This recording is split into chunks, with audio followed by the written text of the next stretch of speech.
Indian premier league 2024 మ్యాచ్లు ప్రేక్షకులను ఉర్రూతలూగిస్తున్నాయి. విజయం కోసం రెండు జట్లు హోరాహోరీగా తలపడుతూ ప్రేక్షకులకు పసందైన విందును అందిస్తున్నాయి.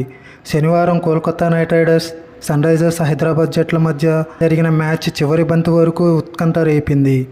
ఆదివారం Rajasthan Royals, Lucknow super Giants మధ్య మ్యాచ్ సైతం చివరి ఓవర్ వరకు వెళ్ళింది.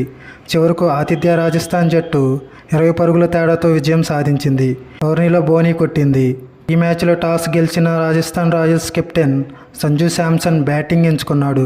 గత 5 ఏళ్లుగా సీజన్లో తన తొలి మ్యాచ్లో సత్తా చాటుతున్న సంజూ శాంసన్ ఈ ఏడాది కూడా అదే ప్రదర్శన పునరావృతం చేశాడు. 52 బంతుల్లో 82 పరుగులు చేసి నాటౌట్గా నిలిచాడు.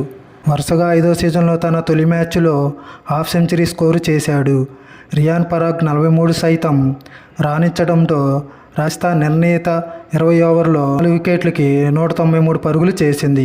లక్నో బౌలర్లో నవీన్ ఉల్ హుక్ 2, మిషన్ ఖాన్, రవి బిష్ణోయ్ ఒక్కో వికెట్ పడగొట్టారు.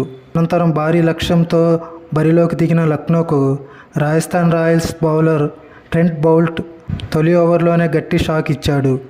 ఓపెనర్ క్వింటన్ డికాక్ను అవుట్ చేశాడు. 3వ ఓవర్లో దేవదత్ పడికల్ను అవుట్గా పెవిలియన్ చేర్చాడు. ఆయుష్ బదోని సైతం అవుట్ కావడంతో లక్నో 11 పరుగులకే 3 వికెట్లు కోల్పోయింది. కానీ కేఎల్ రాహుల్ 44 బంతుల్లో 58, నికోలస్ పూరన్ 41 బంతుల్లో 64 బ్యాటు జులిపించడంతో క్రమంగా స్కోర్ బోర్డును ముందుకు తీసుకెళ్లింది. కానీ 14 ఓవర్ల తర్వాత బంతి అందుకున్న రాజస్థాన్ రాయల్స్ బౌలర్ సందీప్ శర్మ లక్నో బ్యాటర్లకు కళ్ళెం వేశాడు. 15వ ఓవర్లో 5 పరుగులు, 17వ ఓవర్లో 7 పరుగులు మాత్రమే ఇచ్చి సాధించాల్సిన రన్ రేట్ను భారీగా పెంచేశాడు. 19వ ఓవర్లోనూ 11 పరుగులు ఇచ్చాడు. ఈ మ్యాచ్లో 3 ఓవర్లు బౌలింగ్ చేసిన సందీప్ 22 పరుగులు ఇచ్చి కీలకమైన కేఎల్ రాహుల్ వికెట్ పడగొట్టాడు. సందీప్ జోరుకు నికోలస్ పూరన్ క్రీజులో ఉన్నప్పటికీ లక్నో సూపర్ జైంట్స్ జట్టు 173 6 వికెట్లకు పరిమితమైంది.